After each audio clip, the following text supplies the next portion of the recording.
आहे, मी कल्पना तिडके. कल्पना तिडके या रेसिपी मध्ये मी आपलं स्वागत करत आहे. आज आपण बनवणार आहोत आंबा पोळी. आंबा पोळी बनवण्यासाठी मी गॅसवर पॅन तापत ठेवत आहे. आपण ही साखर बारीक करून घेऊया. आता मी हे ओलं खोबरं घेतलेलं आहे, तर ते आपण मिक्सरला छान बारीक करून घेऊया. पूर्णपणे व्यवस्थित बारीक करून घ्यायचंय. सारण आता मी कढईमध्ये टाकणार आहे. त्यासाठी प्रथम आपण थोडंसं तूप टाकून घेऊया.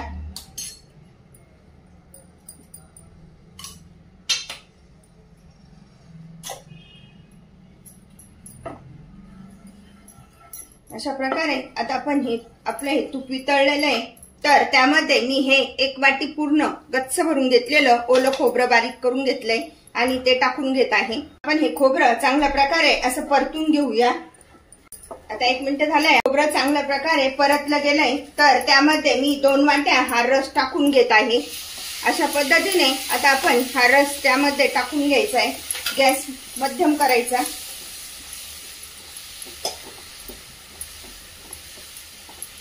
आज आपण बनवत आहोत आंबा पोळी.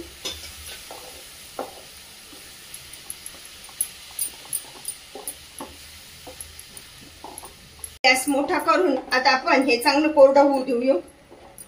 म्हणजे खोबरं आणि आंब्याचा जो रस आहे तर तो छान मिक्स होईल. आंबा पोळीचं आपलं हे सारण शिजतंय तोपर्यंत आपण पीठ पण मळून घेऊया. अशा पद्धतीने चांगलं कोरडं करून घ्यायचं, म्हणजे पोळी लाटायला सोपी पडते.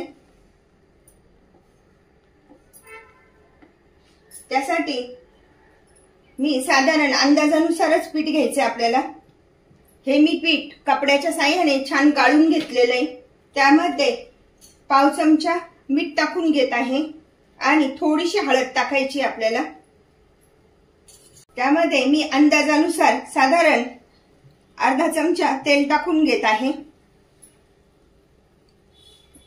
आणि आता हे पीठ सगळं छान असं एकत्र करून घेऊया.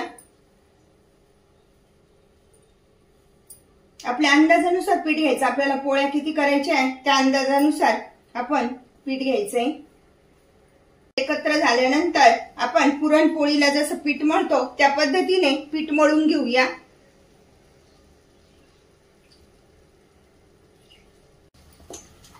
अशा पद्धतीने एकदम व्यवस्थित असं पीठ मळून घ्यायचं छान असं.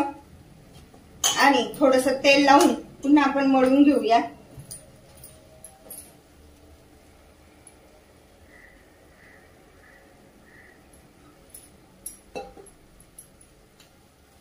आता आपण हे पीठ झाकून ठेवूया. अशा पद्धतीचं कोरडं झालंय, तर मी त्यामध्ये आता साधारण 5 चमचे साखर टाकून घेत आहे. पिठी साखर टाकतीये. आंब्याच्या गोडीनुसार टाकायची साखर. साधारण मी 5 चमचे साखर टाकून घेतलीये आणि आता पण चांगल्या प्रकारे परतून घेऊया. पॅन पासनं वेगळे सुटेपर्यंत आपण आता परतून घेणार आहोत. अशा पद्धतीने गॅस मोठा करायचा आणि व्यवस्थित असं सुकेपर्यंत आपण परतून घेणार आहोत. अशा प्रकारे कढईपासनं वेगळं झालेलं आहे छान मिश्रण. त्यामध्ये आता मी वेलची पावडर टाकून घेत आहे. साधारण 3 वेलदोडे घेतले होते. सगळ्यात शेवट मी टाकून घेत आहे त्यामध्ये मिल्क पावडर. यामुळे चव खूप सुंदर लागते. एव्हरीडेची मिल्क पावडर आहे आणि ती टाकली मी. सगळ्यात शेवट टाकायची आणि एकत्र करून घ्यायचं.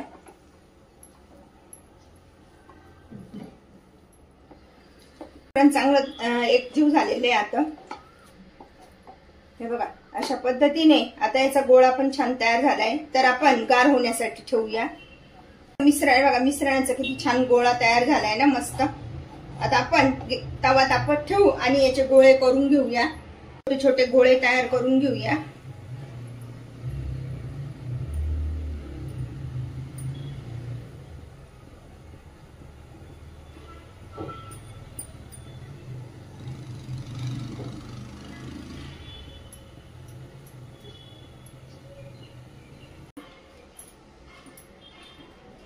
आणि त्याचे पण आपण पारी तयार करणार आहोत। अशा पद्धतीने त्याचे पण असे गोळे करून घ्यायचे।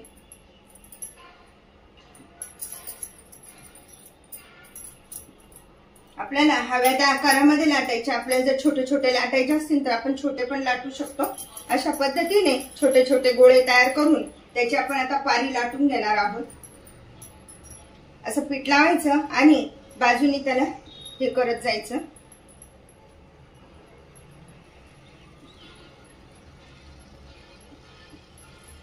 आता त्यामध्ये मी हा गोळा टाकून घेत आहे।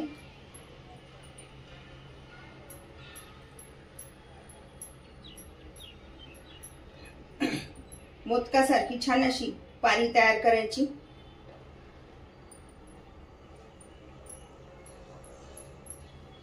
तयार करायचा आणि आपल्याला हा जो पिठाचा जास्त भाग झालेला आहे तर तो काढून घ्यायचा आणि आता आपण ही पोळी लाटून घेऊया। अलग लाटायची।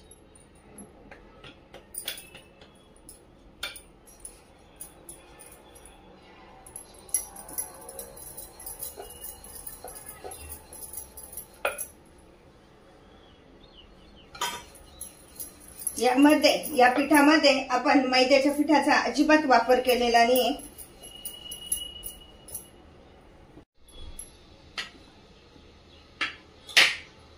हे बघा अशा पद्धतीने छान अशी पोळी लाटून घ्यायची मस्त। आपल्याला जेवढी मोठी पाहिजे तेवढी ही पोळी लाटता येते। त्यानंतर थोडंसं तव्यावर तूप सोडायचं।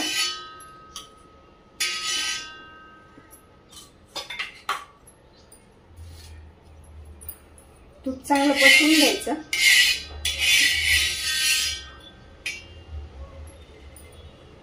आणि आता ही पोळी मी त्यावर टाकून घेत आहे। अशा पद्धतीने आपण आता ह्या सगळ्या पोळ्या लाटून घेऊया। आता आपण पोळी उलटून देऊया। वाव मस्त एकदम।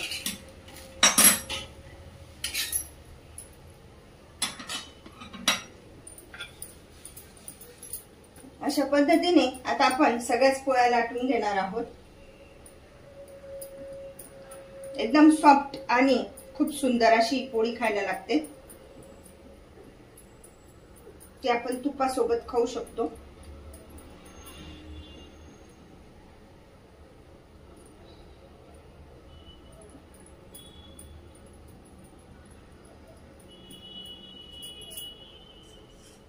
वरून छान तूप सोडायचं मस्त।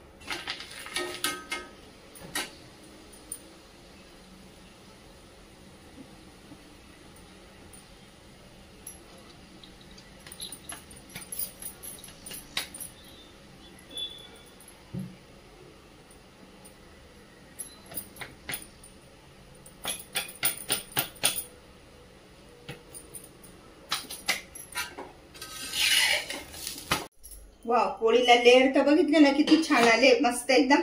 वाव बघूया एकदा। गरम आहे, उघडताच येत नाही इतकी गरम आहे।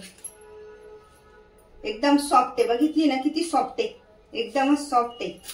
अशा पद्धतीचे बघा किती सुंदर असे लेअर आलेले आहे त्याच्यात। अशा प्रकारची आपली ही आंबा पोळी खाण्यासाठी तयार।